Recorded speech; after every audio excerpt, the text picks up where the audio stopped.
एक राज्य में धीर सिंह नाम के एक राजा रहते थे। उनका राज्य खूब फल फूल रहा था और वहाँ कभी कोई समस्या ज्यादा दिन तक नहीं टिक पाती थी। राजा की प्रजा भी उनसे हमेशा खुश रहती थी क्योंकि वो एक शासक थे।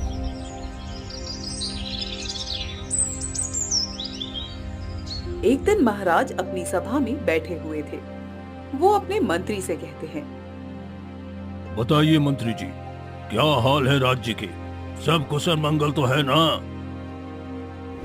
हाँ हाँ, भला हमारे राज्य में कोई समस्या भी आ सकती है क्या महाराज?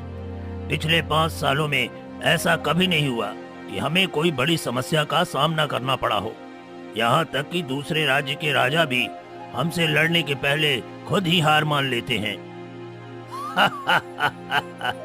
ये बात भी सही है आपकी मंत्री जी, और ऐसा सिर्फ इसलिए क्योंकि मेरे भाग्य की चाबी मैं अपने पास रखता हूँ। मेरे भाग्य के साथ कुछ भी गलत नहीं हो सकता।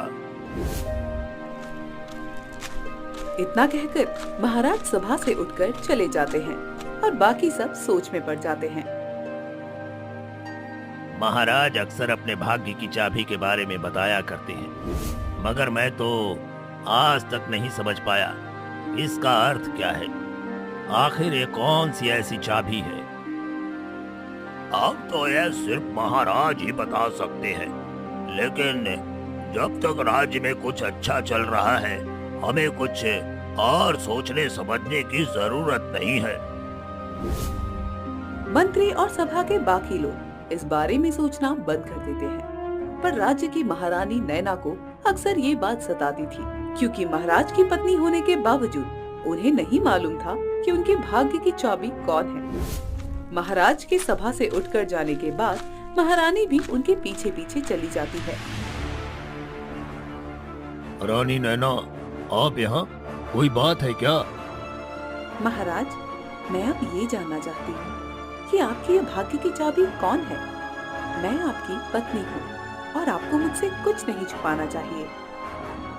नहीं नहीं, मैं आपको ये नहीं बता सकता रानी नैना, ये एक गुप्त बात है।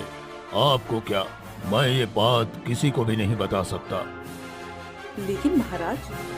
बस कीजिए रानी नैना, मैं आपसे निवेदन करता हूँ कि आप मुझसे बार बार एक ही प्रश्न मत करिए।